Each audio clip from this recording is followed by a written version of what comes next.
오늘은 욥기의 친구들과의 대화를 마치고 욥이 이제 또 다른 대화를 시작하기 전에 하는 독백과 같은 이야기, 사색과 같은 이야기, 노래와 같은 시 하나를 여러분과 말씀을 나누고자 합니다. 여러분들도 친구들과 대화를 나누시다 보면 중간중간에 좀 다른 생각도 하시고 또 다른 사색으로 빠져드는 경우도 있지 않으십니까? 그게 뭐 꼭 딴짓이라기보다는 때로는 중요한 것이 떠올라서 갑자기 저도 뭐 아내와 얘기하다가도 교회에 갑자기 생각이 나면 그 맥락을 잃어버리고 또 다른 생각을 할 때도 있고, 저희 친구들과도 한참 얘기를 하다가도 또 다른 생각을 할 때가 있는 것을 종종 느끼게 됩니다. 또 기도할 때도 마찬가지인데요. 여러분들도 기도의 제목을 갖고 나아가셔서 기도하시겠지만, 기도하다 보면 또 하나님께 이렇게 하나씩 내려놓다 보면 전혀 생각하지 못했던 주제들을 생각해보고 거기에 대해서 묵상하고 또 하나님 주신 은혜를 받기도 합니다.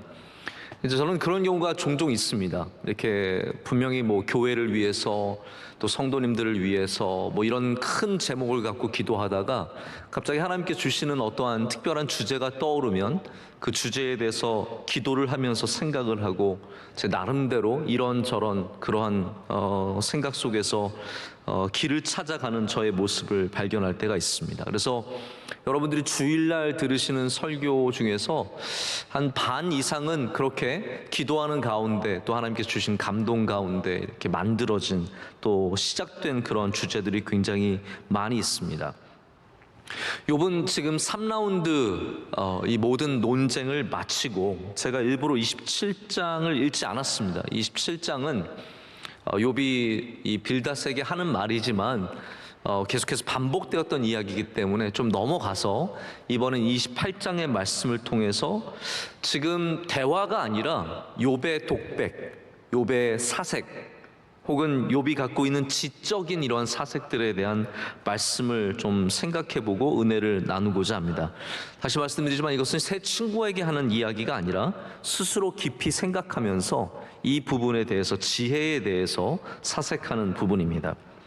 오늘 말씀을 여러분께서 보시면 굉장히 느끼셨겠지만 참 아름답고 굉장히 깊은 그런 말씀이라고 할 수 있습니다. 오늘 말씀의 내용은 28장 전체를 말씀드리자면 이러한 구조를 갖고 있습니다.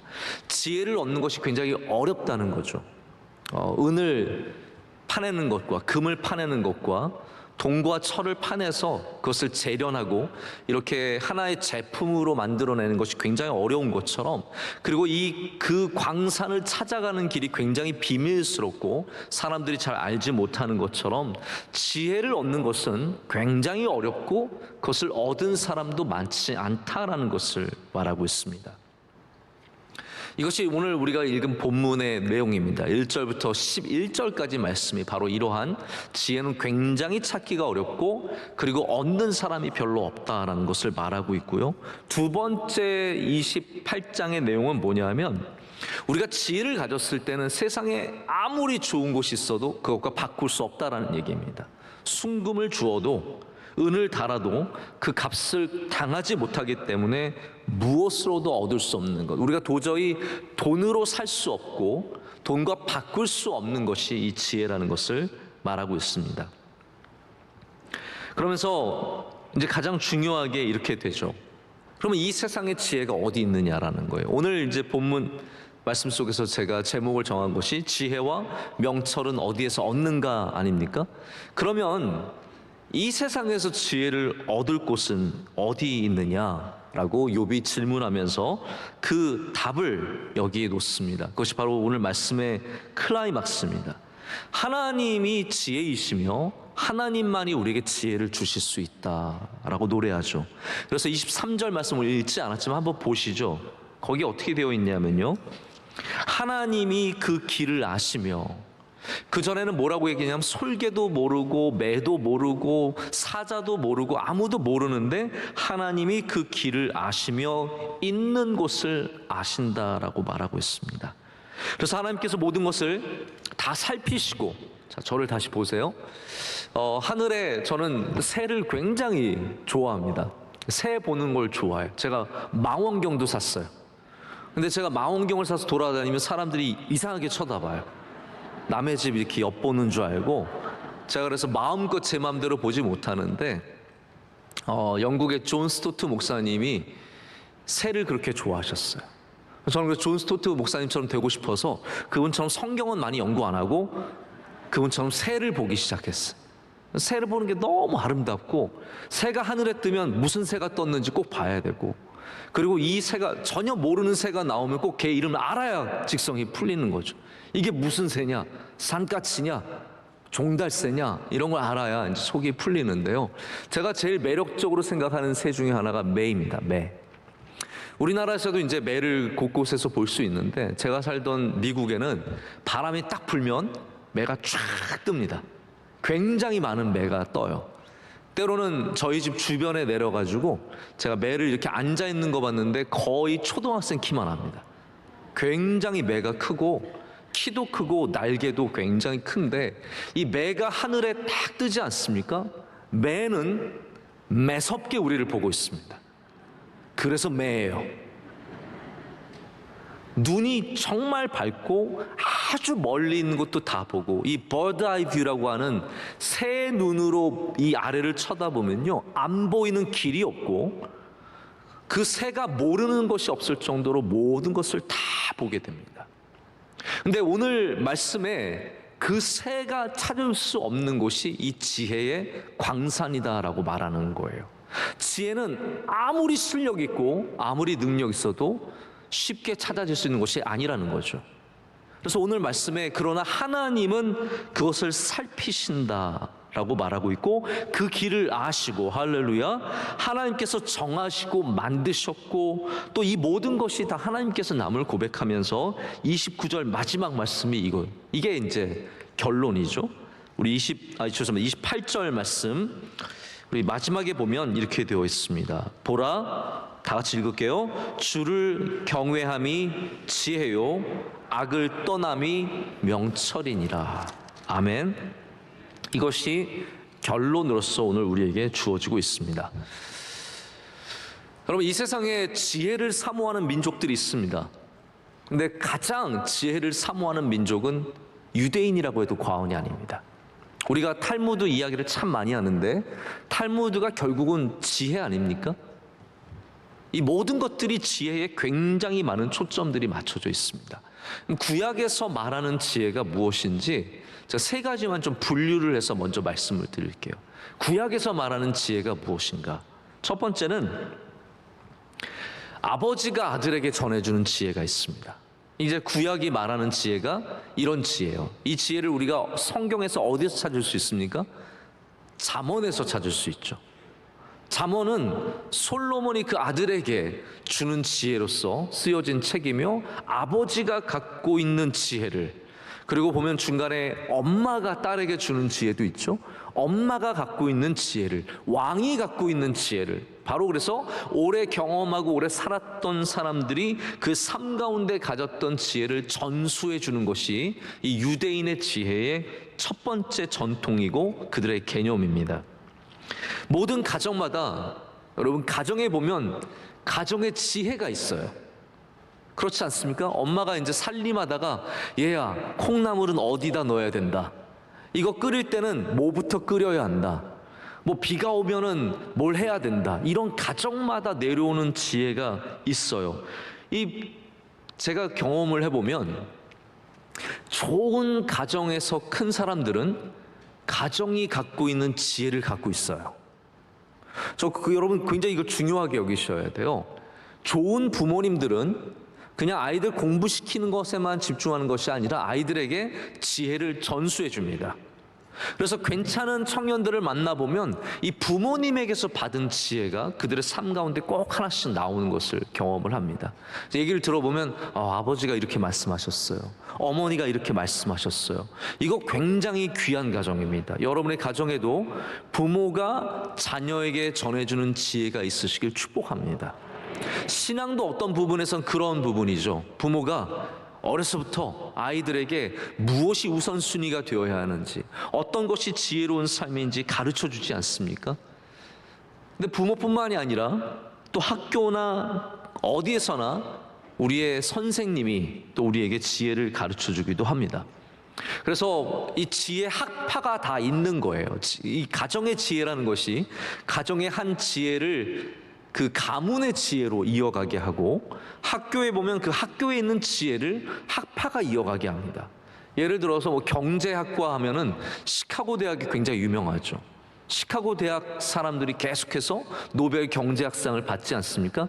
일종의 학파를 이루어서 끊임없이 지혜를 전수해 주는 거예요. 이 지혜는 잠언에 나와 있는 그러한 삶의 지혜들을 말합니다. 근데 두 번째 지혜는 조금 다른 종류의 지혜입니다. 두 번째 지혜는 잠언이 아니라 전도서에 있는 지혜의 전통입니다. 전도서에는 여러분 인생의 수수께끼 같은, 우리가 참 알기 힘든 것들에 대한 답을 찾기 위한 노력이 담겨져 있는 것을 우리가 잘 알고 있습니다. 여러분, 인생이, 우리의 나이는 규칙적으로 먹어가지만 인생은 굉장히 불규칙적이라는 걸 여러분 동의하시지 않으십니까? 그러니까 인생은 내년이 2022년도인 건 우리가 모두 다 예상할 수 있어요. 그러나 내년에 내 인생이 어떻게 될지는 아무도 예상을 못합니다. 왜냐하면 시간은 규칙적이지만 인생은 절대로 규칙적이지 않기 때문입니다. 우리는 그 규칙성을 믿고 살아가요. 예를 들어서 좋은 대학을 나오면 성공한다. 이게 어떻게 보면 우리 인간이 갖고 있는 규칙성이에요. 하지만 꼭 그렇게 되던가요? 아니잖아요. 좋은 대학 나와서 대학 안 나온 사람 위에 일하는 사람이 얼마나 많은데요. 실제로 가장 탑에 있는 사람들 보면 뭐 좋은 대학을 나오거나 박사학위가 있거나 똑똑하거나 그런 문제가 아니라는 것을 너무나 잘 압니다. 그래서 인생의 대부분의 문제는 불규칙적인 거예요. 근데 그것에 대한 탐구가 바로 전도서에 있는 겁니다. 전도서는 그래서 시간을 어떻게 보내야 하냐가 아니라 젊음을 어떻게 보내야 하느냐, 이거 굉장히 어려운 질문이죠. 시간은 쉽게 얘기할 수 있어요. 시간은 우리가 아껴 써야 하고 잘 써야 하고, 그러나 젊음은 어떻게 써야 하는지 우린 잘 모르는 거죠. 거기에 대한 논쟁이 있는 것이 이 바로 전도서라고 할 수 있습니다. 사람은 기쁨을 위해서 살아야 하는가? 여러분, 기쁨 없이 어떻게 살아갑니까? 하지만 기쁨만 추구하고 살아가면 얼마나 문제가 많습니까? 이 복잡한 문제들을 다루는 성경이 바로 전도서이며, 우리 인생에도 굉장히 난해하고 수수께끼 같은 문제들을 풀어가는 지혜의 모습이, 지혜의 전통이 또 있습니다. 세 번째 지혜의 전통은 바로 오늘 말씀에 있는 욥기 28장과 가장 비슷한 부분의 지혜입니다. 이거는 뭐라고 말할 수 있냐면요, 앞에 있는 부분을 말하는 겁니다. 하나님 경외하는 지혜가 아니라 앞에 있는 부분을 말씀드리는 건데, 굉장히 인간적인 지혜를 말하고 있습니다. 인간의 지혜라는 것이 궁극적인 목적, 여러분 왜 지혜가 있길 원하세요? 한번 생각해보세요. 나 왜 지혜 필요 없으세요? 난 지혜 필요 없고 그냥 밥만 잘 먹으면 돼, 오늘 설교만 빨리 끝나면 돼, 뭐 이런 이거세요? 우리 다 지혜를 잊길 원하고 지혜를 갖기를 원하는데, 이 궁극적인 목적이 무엇일까요? 지혜가 있어야 인생의 수많은 변수들을 잘 대처할 수 있기 때문입니다. 그렇잖아요. 지금이 뭐 저는 주식을 전혀 안 하지만 뭐 주식 지금 상황도 어떤지 잘 모르지만 이게 이렇게 마음이 편해요. 여러분, 안 하면 하나도 모르고 얼마나 마음이 편한지 몰라요. 뭐 코스닥이 올라가고 뭐 이거 코스피가 올라가고 내려와, 저는 한 번도 신경 안 쓰고 그냥 살아요. 얼마나 편합니까? 그러나 여러분 가운데는 지금이 팔아야 할 것, 이거 뭐 거의 햄릿의 대화와 비슷해요. 죽느냐 사느냐 그것이 문제로다. 팔아야 하느냐 갖고 있어야 하느냐 그것이 문제로다. 지금이 멈춰야 할 때인지 가야 할 때인지, 지금이 엎드려야 할 때인지 일어나야 할 때인지, 지금 결혼을 지금 해야 될지 내년에 해야 할지 그 후년에 해야 할지. 제가 가끔 우리 성도님들의 기도를 들어보면 이러한 제목들이 굉장히 많습니다. 목사님, 저 팔까요 안 팔까요? 네? 이 땅을 살까요 말까요? 이거를 할까요 말까요? 어느 학교로 가야 할까요? 제가 두 학교가 됐는데 어느 학교가 갈까요? 그래서 제일 좋은 건 한 학교만 되는 사람이 제일 좋은 사람이에요. 행복한 사람이, 하나님의 은혜가 풍성한 사람이에요. 한 여자만 자기 좋아해주면 그건 행복한 사람인 거예요. 5명이 좋아한다? 그 기도 얼마나 많이 해겠어요. 그 중에 한 명을 골라야 하는 것이 얼마나 어려운 일입니까? 오늘 본문 말씀이 금과 은과 동과 철을 캐내는 것이 정말로 어려운 일임을 얘기해 주고 있습니다. 이와 같이 우리가 삶 가운데 만나는 수많은 이러한 결정들을 내리는 것은 정말 광산을 파헤쳐 나가는 그런 어려움과 그런 혼란이 있다라는 것을 오늘 성경이 얘기해 주고 있습니다. 하지만 모든 지혜, 이 세 가지를 넘어서 우리 인간이 갖고 있는 모든 지혜의 결론은 오늘 말씀 가운데 진정한 지혜가 우리 가운데 제시되고 있습니다. 우리의 지혜는, 자, 이게 결론적인 말씀을 먼저 드립니다. 채굴하고 고생하고 수고하는 것에서 오는 것이 아니라는 거죠. 남들이 모르는 비밀스러운 길을 알아내는 것이 지혜가 아니라는 겁니다. 분명히 여러분 이걸 알고 가셨으면 좋겠어요. 여러분이 아무리 수고해도 그 지혜가 진정한 지혜는 아니라는 것이죠. 여러분이 수고해서 흙을 막 한 더미를 캐낸 다음에 그 다음에 금을, 정말 눈꼽만한 금을 캐냈어요. 그게 지혜거든요. 지금 말하는 우리 진짜 수고해서 겨우 한 방울 얻는 것이 지혜인데 그것이 결코 진정한 지혜가 아니라는 거죠. 진정한 지혜는 바로 하나님께 있다, 여호와께 있다, 이것을 오늘 말해주고 있습니다. 1절부터 이제 광산에서 채굴하는 그런 얘기가 나와요. 요즘엔 채굴이란 단어가 경제 용어예요. 여러분 아시겠지만 비트코인 하시는 분들은 이 채굴, 마이닝이라는 단어를 많이 쓰죠. 그래서 채굴이라는 것은 뭐 컴퓨터를 많이 갖다 놓고 굴려가지고 거기서 비트코인을 생산하는 그런 것을 말하는 것이 아니라 여기 전통적인 채굴의 모습, 끊임없이 땅을 헤치고 바위를 쪼개고 사람들이 오늘 말씀에도 나오지만 이 갱도로 들어가서 그 수많은 미로 속에서 내가 원하는 보석과 내가 원하는 광물을 캐내는 그 어려움에 비교를 하면서 재련하고 단련한다라는 것을 얘기해 주고 있습니다. 자, 그래서 우리 인간적인 지혜도 얻는 것이 정말로 어렵다는 것을 오늘 성경은 얘기해 주고 있습니다. 한번 이렇게 생각을 해보세요. 여러분이 책을 한 권 읽었는데 여러분이 그 책을 한 권 읽은 곳에서 써먹을 수 있는 것이 과연 얼마나 되신다고 생각하세요? 저도 뭐 설교를 준비하기 위해서 혹은 그냥 제가 필요해서 책을 읽을 때가 많이 있습니다. 근데 한 권을 읽는다고 해서 한 권이 다 내 것이 되는 것도 아니고 한 권을 읽는다고 해서 한 권에 있는 모든 것들이 다 내게 필요한 것도 아니에요. 동의하시죠? 뭐 책을 읽어보셨어야 이거에 동의를 하고 저랑 같이 얘기를 하는데, 제가 그래서 오래전부터 저는 책을 정독하는 걸 포기했습니다. 물론 가끔씩 정말 정독해야 하는 책들이 있어요. 그런 책은 아낌없이 정독하지만 대부분의 책들은 그냥 빨리빨리 읽고 넘어갑니다. 왜냐하면 제가 알아요. 왜냐하면 이거를 제가 30시간을 들여서 읽으나 2시간을 들여서 읽으나 결국 제게 남는 것은 어차피 몇 방울 안 되는 거예요. 거기서 가장 중요한 것들만, 가장 필요한 것들만 남게 되고, 그것이 바로 오늘 이 광산에서 얻는 지혜와 비슷한 이야기가 된다라는 거죠. 금을 팔 때 여러분, 사람들이 얼마나 많은 땅을 파내야 거기서 금 한 조각이 나오겠습니까? 사금을 채취할 때 얼마나 많이 흔들고 얼마나 많이 고생해야 거기서 한 알이 나오겠습니까? 이것이 지혜를 얻는 이 세상의 방식입니다.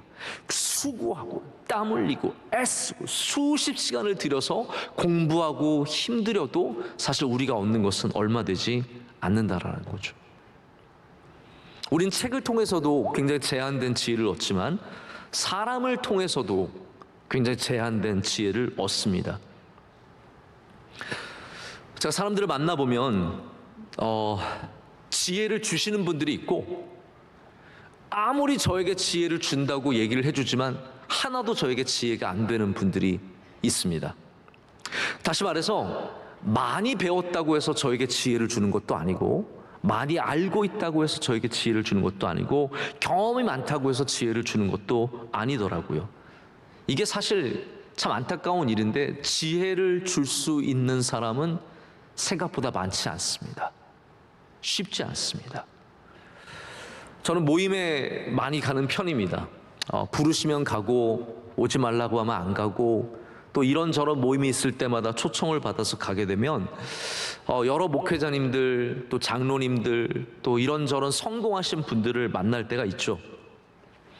제가 사실 거기 가는 이유 중에 하나가 바로 그분들에게 뭔가 좀 얻을 게 있을 거라는 믿음으로 가는 거거든요. 가서 귀한 목사님들을 통해서 목회의 지혜를 얻을 때가 있습니다.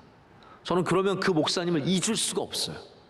저에게 지혜를 이렇게 주신 목사님, 그분이 막 10년, 20년 동안 고생하고 어떻게 보면 힘들게 하시다가 얻어낸 그 지혜를 하나 주실 때 그게 정말 저에게 금과 같이 소중하다는 것을 많이 느끼게 됩니다. 제가 두 가지만 그 얻은 지혜를 말씀을 드릴게요. 아마 이 이야기가 여러분에게 똑같이 적용되진 않기 때문에 여러분에게 필요 없는 지혜겠지만 저한테는 굉장히 필요한 지혜였어요.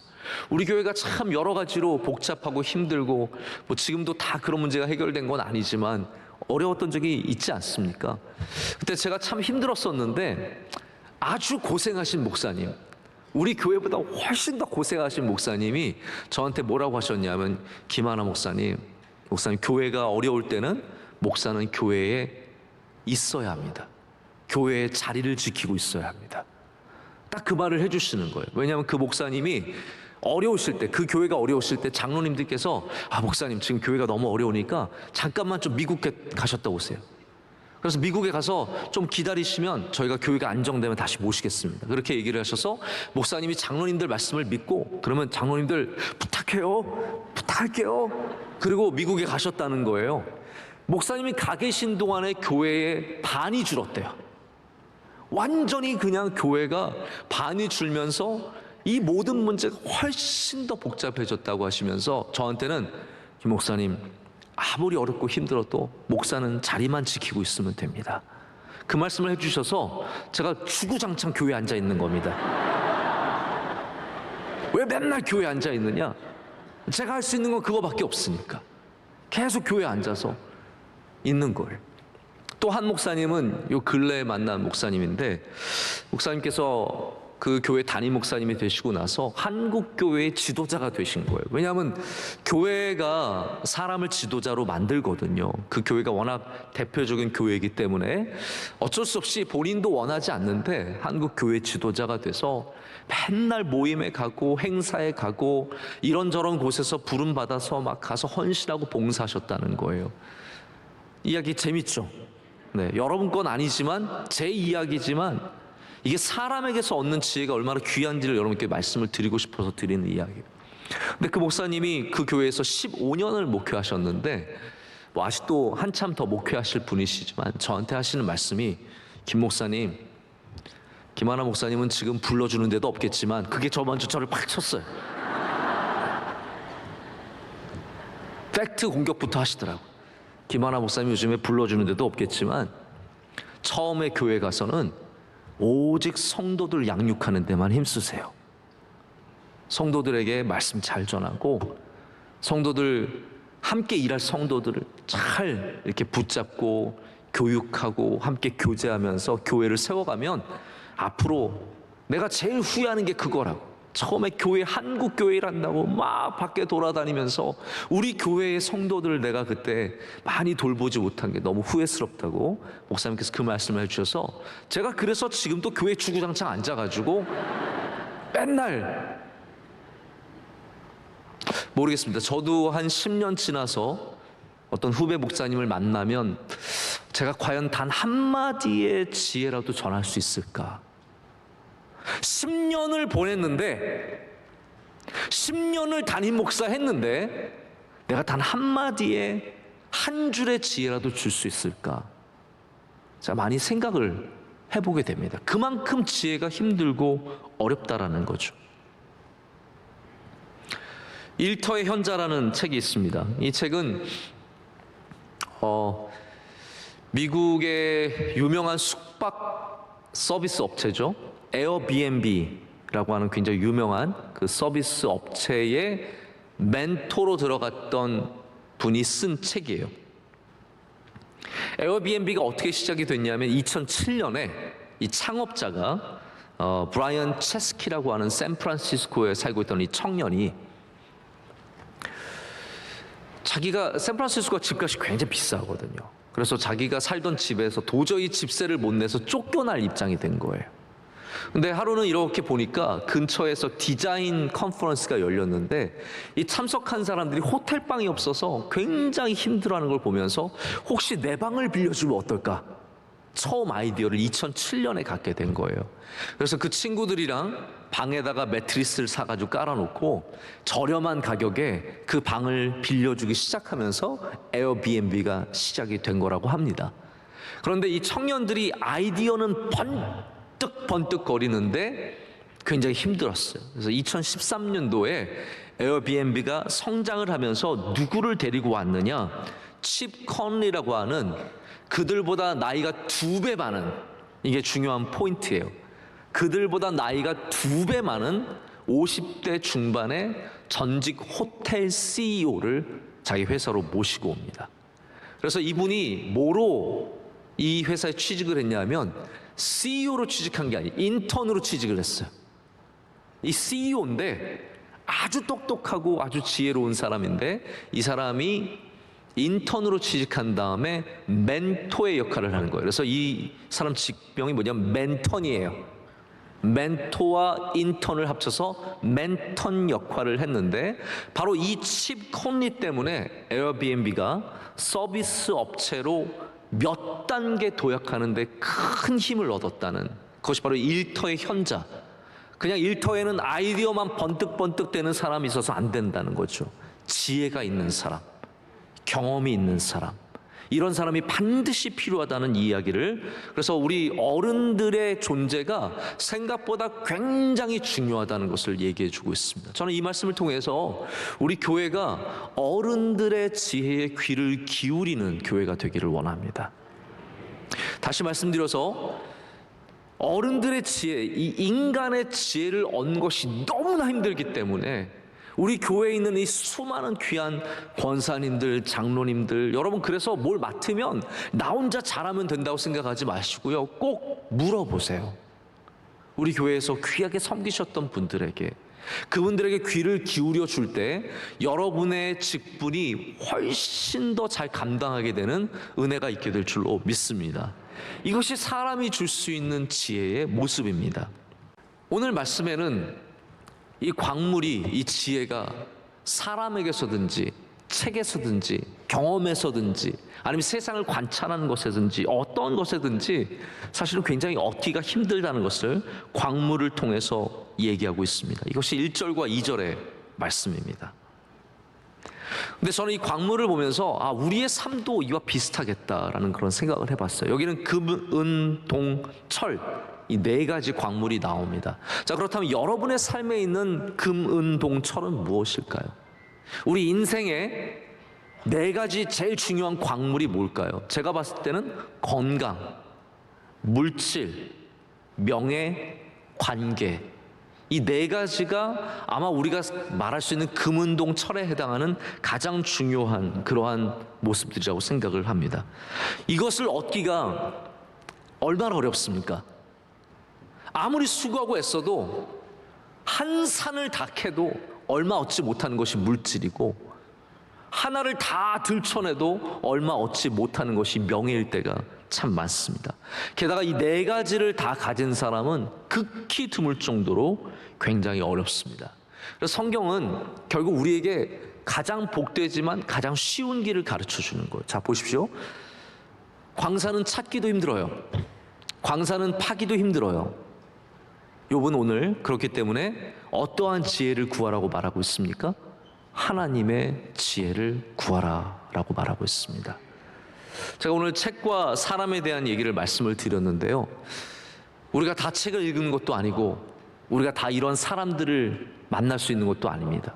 여러분이 지혜로운 목사님들 다 맨날 만나서 얘기를 들을 수 있으면 좋겠지만 어떻게 우리의 삶에 지혜로운 사람들을 날마다 만날 수 있겠습니까? 그럼 우리가 할 수 있는 게 있다라는 거죠. 그게 끝이 아니라는 겁니다. 하나님께 묻는 자는, 하나님께 나아가는 자는 훨씬 더 귀한 지혜를 얻게 될 줄로 믿습니다. 저는 우리가 광산을 캐내는 일들은 멈추지 않아야 된다고 생각합니다. 제가 하나님께 지혜를 구한다고 해서 제가 책을 전혀 안 읽는다든지, 제가 하나님께 지혜를 구한다고 해서 사람들을 전혀 얘기 듣지도 않고 아무리 조언을 해도 막 무시하고 그런다든지, 이거는 올바른 방식은 아니겠죠. 우리가 여전히 광산을 캐내고 있지만, 여전히 지혜를 캐내고 있지만, 그럼에도 불구하고 가장 귀한 것은 하나님에게서 온다라는 것을 잊어서는 안 될 줄로 믿습니다. 이 지혜는 아무리 뛰어난 눈을 갖고 있어도, 아무리 용맹한 발을 갖고 있어도 쉽게 얻어내지 못합니다. 오늘 말씀에 이제 후반부 보면은 뭐 사자도 밟을 수가 없고 이런 얘기들이 많이 참 재밌게 나와요. 제가 예전에 다큐멘터리를 본 적이 있는데, 이 눈표범을 아시죠, 여러분? 스노우 레퍼드라고 하는 이 눈표범은 정말 고산지대에 삽니다. 멀리서 관찰자들이 최고로 좋은 망원경으로 보고 있어도 구별조차 하기 힘들 정도로 흰 표범이 막 다닙니다. 근데 얘네들이 다니는 길을 보면은 우리가 절대로, 인간은 갈 수 없는 길들을 다녀요. 오늘 말씀은 지혜가 우리가 아무리 얻고 싶어도 우리가 얻을 수 없는 적이 어딘가에 있다라고 말을 하는 것이거든요. 여러분, 그 지혜를 어떻게 얻겠습니까? 우리 인간은 매가 될 수도 없고 사자가 될 수도 없고, 아니 그것이 되어도 잘 얻기 힘들다는 거죠. 그렇기 때문에 다시 욥은 우리 인간의 힘으로 얻는 것이 아니라 여호와 하나님께서 주시는 것임을 우리에게 말해주고 있습니다. 저는 지혜를 얻는 것에 상당한 기술이 필요하다는 것을 여러분께 좀 말씀을 드리고 싶습니다. 우리나라가 선비 사회잖아요. 우리나라는 이 선비 직업, 화이트 칼라 직업을 늘 선호하고 그게 이제 최고라고 생각을 합니다. 제가 미국에서 있을 때 저희 아는 분 친척이, 왜냐하면 저희 차가 계속 고장이 나던 차가 있었어요. 그래서 이 차를 고치려면 너무 돈이 많이 들어서, 알다 보니까 제가 아는 분 사촌 뭐 형님이라는 분이 정비소를 운영하고 계셔서 거기 갔어요. 근데 그분은 한국에서 잘 나가던 화이트 칼러 직업을 갖고 계셨어요. 근데 그분이 미국에 오셔서는 기술을 배우셔가지고 완전히 기름때 묻혀가며 차를 고치고 계시는데, 그분을 얼마나 행복해하면서 또 얼마나 또 잘 살면서 그렇게 일을 하는 걸 보면서 제가 참 귀하다라는 그런 생각을 했던 적이 있습니다. 우리나라는 글쎄요, 여러분이 만약에 사무실에 있는 직업과 손에 기름을 묻히면서 일해야 하는 직업이 있다? 그러면 다 대부분의 사람들이 사무실 직업을 택하실 거예요. 근데 우리나라 사회가 갖고 있는 그런 선비적인 생각들이 우리나라가 기술을 발전시키지 못하는데 너무 큰 방해가 됩니다. 제가 왜 이런 말씀을 드리냐면, 사실 모든 것들이 다 기술의 중요성이 필요하기 때문입니다. 지혜도 마찬가지입니다. 여러분이 지혜를 그냥 얻는 것이 아니라 우리가 기술이 있어야 되고, 그 지혜를 얻는 최고의 기술이 무엇인지 오늘 말씀은 우리에게 전해주고 있습니다. 광산을 혁신적으로 바꾸는 것, 뭐 예를 들어서 한 번 파기만 해도 뭐 100톤의 흙이 올라오는 그러한 기술이 아니죠. 오늘 말씀이 얘기하는 참된 기술은 무엇입니까? 하나님 앞으로 나가는 기술. 이것이 지혜를 얻는 데 있어서 가장 중요한 기술임을 우리에게 말해주고 있습니다. 여러분, 기술이 있느냐 없느냐가 너무나 중요한 문제입니다. 나는 지혜가 있기를 원한다, 그 마음만 갖고 있다고 해서 지혜를 얻게 되는 것이 절대로 아니기 때문이죠. 지혜를 얻으려면 어떻게 내가 지혜를 얻어야 하는가, 거기에 대한 분명한 이해가 있어야 하고 그것을 향해서 나아갈 줄 아는 자세와 노력이 필요합니다. 오늘 말씀에 그래서 결론은, 참된 지혜는 이 세상에서 찾는 지혜, 이걸 우리가 멀리 가서 현자를 찾는다고 해서 찾아지는 것이 아니고, 이 기업을 구하기 위해서 어떤 책을 읽는다고 되는 것이 아니고, 사람을 통해서 얻을 수 있는 것이 아니다라고 말합니다. 자, 참된 지혜, 할렐루야. 참된 지혜. 참된 지혜는 이 세상에서 찾을 수 없다가 결론입니다. 자, 보십시오. 욥이 그렇게 이 문제를 해결하고 싶습니다. 그래서 모든 방법으로 자기를 변호합니다. 자기가 할 수 있는 모든 변호의 방법을 다 동원해서 변호합니다. 그리고 욥의 친구들도 모든 방법을 다 동원해서 욥을 비난합니다. 세상에 갖고 있는 모든 것들은 다 가져왔습니다. 그러나 그 문제가 해결되던가요? 안 된다라는 거예요. 여러분이 겪고 있는, 제가 잘 알지 못하죠. 여러분이 겪고 있는 특별한 어려움, 고난, 환난, 여러분 이 세상의 지혜로 해결하지 못하는 것들이 너무나 많이 있습니다. 왜 우리가 이런 어려움을 겪는지 절대로 어떠한 누구도 거기에 대한 답을 줄 수 없을 때가 많다라는 거예요. 하나님만이 갖고 계신 지혜, 참된 지혜는 이 세상에서 찾을 수 있는 지혜가 아니라는 겁니다. 제가 며칠 전에 너무나 마음이 아픈 장례식장에 좀 문상을 간 적이 있습니다. 우리 여선교회 또 중창단, 여성 중창단 하시던 젊은 여자 집사님인데 암으로 소천하셔서 너무 젊은 나이에 하나님 부르심을 받고 남편과 아이들을 남겨두고 세상을 떠났습니다. 근데 그 언니 집사님을 그 장례식장에서 만났는데, 목사님 지난번에 스타필드에서 커피 드시고 가는데 누가 뒤에서 목사님 불렀던 거 기억나세요? 제가 그게 너무 기억이 생생한 거예요. 제가 에스컬레이터 타고 올라가면서 원래 커피 밖에서 마시면 안 되잖아요. 그래서 제가 마스크를 이렇게 살짝 들고 이렇게 커피를 마시고 내리는데 뒤에서 목사님 그러는 거예요. 제가 걸렸다 이렇게 생각을 하고 있었거든요. 밑에서 어떤 두 여자 집사님이 저한테 손을 막 흔들어 주셔서 제가 너무 반갑게 인사를, 안녕하세요, 안녕하세요. 누군지 잘 모르지만 반갑게 인사를 했어요. 참 여러분 스타필드에 제가 돌아갈 때는 모른 척 해주세요. 스타필드든 어디든. 네. 아니 아는 척 하셔도 되는데 어쨌든 그랬어요. 근데 그 집사님이 저를 보고 하시는 말씀이, 목사님 그때 목사님 불렀던 사람이 저랑 제 동생이었어요. 그게 불과 몇 주 안 됐거든요. 한 달, 두 달밖에 안 됐는데 그때 밖에서 목사님 만났는데 제가 어떠한 방법으로도 위로를 전할 수가 없는 거예요. 이 세상에 모든 광산을 캐도 그분들을 위로할 수 있는 지혜가 없어요.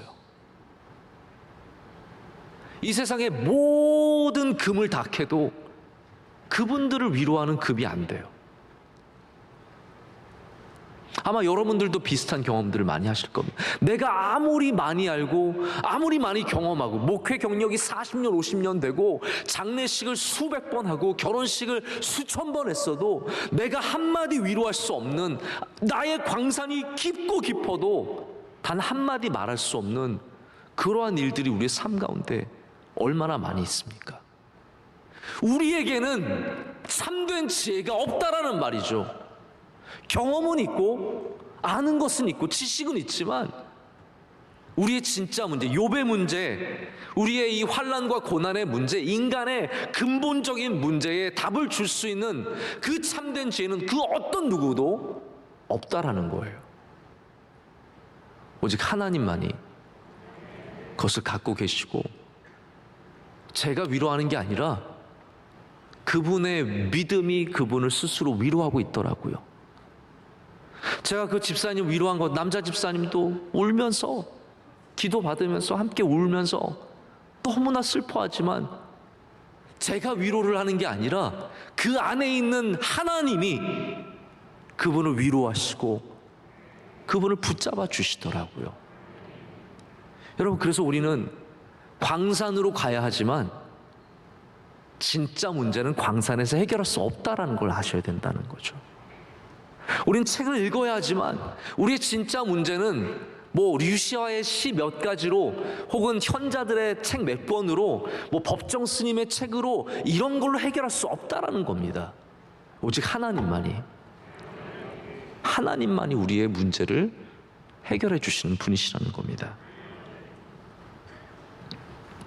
성경에서 지혜의 최고봉은 누구입니까? 솔로몬이죠. 그래서 솔로몬이 잠언을 쓰고 잠언을 남긴 겁니다. 근데 저는 잠언보다 시편이 좋더라고요. 이게 성경을 사실상 그렇게 표현하면 안 돼요, 여러분. 뭐 어떤 성경이 다른 성경보다 우월하다 이렇게 말할 수는 없습니다. 그러나 저는 잠언보다 시편에 더 많은 지혜가 있다라고 생각을 해요. 잠언에 있는 이 지혜들, 솔로몬이 갖고 있는 삶의 지혜들 다 훌륭하고 뛰어나죠.